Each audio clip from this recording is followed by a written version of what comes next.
Yes మనతో పాటుగా కొద్దిసేపటి క్రితం పోలీసుల ఎదుట హాజరై వచ్చినటువంటి ఎక్స్ఎమ్మెల్యే చిరుమతి లింగయ్య ఉన్నారు. అసలు మిమ్మల్ని ఎందుకు పిలిచారంట? ఫోన్ ట్యాపింగ్ కేసుకు సంబంధించినటువంటి విషయంలో మిమ్మల్ని పిలిచినట్టుగా వార్తలు కూడా వస్తూ ఉన్నాయి కదా.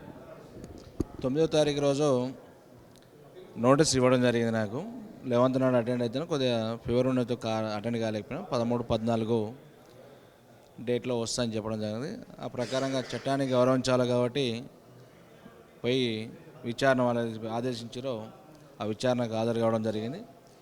వాళ్ళకి ఫోన్ ట్యాపింగ్లో కొంత అధికారులతో మాట్లాడిన అనుమానాలు వాళ్ళు వ్యక్తం చేయడం జరిగింది. వాళ్ళు అడిగిన దానికి ఆన్సర్ చెప్పినా నాకు అలాంటి ఏమైనా సంబంధం లేదు. ఫోన్ ట్యాపింగ్ అనేది నేనేటి చేయగలుగుతాను.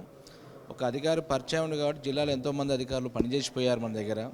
ఆ పరిచయంతో వాళ్ళు ఏదో ఫోన్లో క్యాజువల్ మారి నేను పబ్లిక్లో ఉన్నాను, బాగుందంటే బాగుందని చెప్పాను. ఆ పద్ధతిలోనే మరి ఏదో నెంబర్ అడిగితే మా మిత్రులు ఇచ్చినట్టుంది తప్ప మనకు వేరే సంబంధం లేదు. ఎంక్వైరీ వాళ్ళ కాల్ డేటా ఇచ్చి మీరు ఏదో ఎంక్వైరీ చేయాలంటే చెప్పినట్టు ఎందుకు చెప్తా అది చేయమని. వాళ్ళకి అవసరం ఉంటే డిపార్ట్మెంట్ మీరు తీసుకుంటారు, మీ అవసరం ఉంది నన్ను పిలిచారు, మీకు కావాల్సిన ఆన్సర్ చెప్పని చెప్పి ఆ పద్ధతిలో చెప్పడం జరిగింది. మళ్ళీ ఇప్పుడు విచారణ పిలిస్తే రావాలన్నప్పుడు ఖచ్చితంగా వస్తానని చెప్పినాం. మీరు ఎవరి నెంబర్లు ట్యాపింగ్ చేయమని చెప్పినట్టుగా అడుగుతూ ఉన్నారు పోలీసులు ప్రధానంగా? అక్కడ ఉన్న నెంబర్లు 2 నెంబర్లు ఉన్నాయి. రాజు అనే అబ్బాయి ఒకతను ఉన్నాడు, ఇంకోటి మదన్ రెడ్డి అని ఉన్నాడు. వాళ్ళు కూడా ఇద్దరు వ్యాపారాలు చేసుకుని నాతో కూడా గతంలో కలిసినో లేవు, అడపదడప కలిసిన వాళ్ళకి ఎలాంటి రాజకీయ సంబంధం లేవు. కానీ వాళ్ళ నెంబర్లు అని చెప్పి నాకేదో ప్రభుత్వం కొంతమంది మరి ఏ రకమైన ఉద్దేశం కానీ ఈ మధ్యకాలంలో యాక్టివ్ తిరుగుతుందని చెప్పో, లేకపోతే ప్రభుత్వం మీద వాళ్ళు ఇస్తున్న హామీలు నెరవేర్చకపోతే ఎప్పటికప్పుడు ఎండగడుతున్నాం కాబట్టి రావణపేటలో Ambuja cement factory Adani group తోటి కుమ్మక్కై ఆ ఫ్యాక్టరీ చేస్తుందని చెప్పి అనేక సందర్భాల్లో ప్రజల పక్షాన్ని నిలదీశాం కాబట్టి, ప్రభుత్వం నిలదీశాం కాబట్టి అందులో భాగంగా ఏదో జలకిచ్చారని మేము భావిస్తున్నాం. ఎందుకంటే ఒక దళిత నాయకుడు పట్టుకుని నాలాంటి వాడికి ఇట్లా నోటీసులు ఇచ్చి జలకియాలనే ప్రయత్నం చేస్తారు. ఎప్పుడు కూడా భయపడే పని లేదు, తప్పు చేయవలసిన పని మాకు లేదు. ఏదో ఉంటే యంత్రాంగం పని చేసుకుంటాం, దాంట్లో మేమెందుకు భాగస్వామ్యం అవుతాం.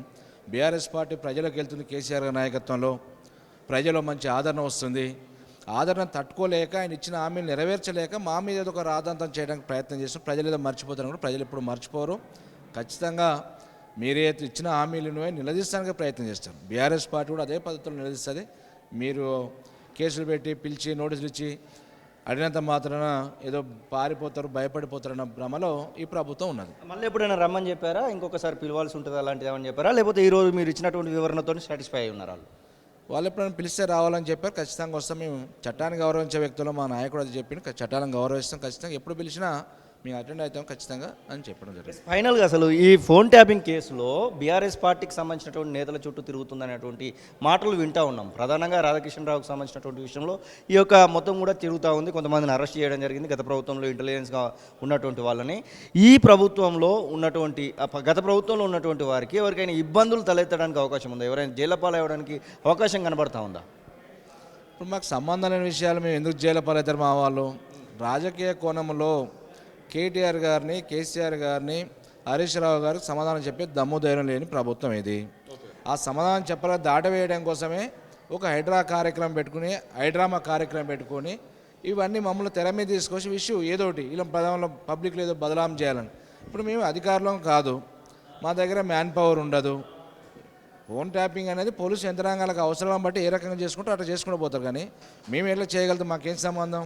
ఇలా ప్రజలు మంచి ఆదరణ పెరుగుతుంది, మళ్ళీ కేసీఆర్ రావాలని ఏదైతే ప్రజలు కోరుకుంటారో దాన్ని చూసి డైజెషన్ చేసుకోలేకనే ఒక డ్రామా కార్యక్రమం పెట్టి టీఆర్ఎస్ పార్టీ నాయకత్వం మీద ఒక బురద జల్లే కార్యక్రమం పెట్టుకుంది ఈ ప్రభుత్వం. కేటీఆర్ అరెస్ట్ అనేటువంటి వార్తలు కూడా చూస్తూ ఉన్నాం. కొడంగల్ సంబంధించినటువంటి విషయంలో ఆ ఘటనకు సంబంధించి ఏవన్గా కేటీఆర్ ఉంటాడో అరెస్ట్ రేపో మాపో ఇవాళనే జరగొచ్చేమనేటువంటి వార్తలు చాలా చూస్తూ ఉన్నాం. అసలు కేటీఆర్ అరెస్ట్ గురించి, అలాగే కొడంగల్ మాజీ ఎమ్మెల్యే పట్నం నరేందర్ రెడ్డి అలా రిమాండ్లో కూడా ఉన్నటువంటి దాని గురించి ఇప్పుడు అక్కడ ప్రజలకు ఆవేదనతోటి అక్కడ వచ్చే కంపెనీలను చూసి వాళ్ళ సొంత వాళ్ళనికో దగ్గర మిత్రులకో కట్టబెట్టి భూములు బలవంతంగా ఉంచుకుంటే అక్కడ ఆవేశంతో పోయిన కార్యక్రమం అది.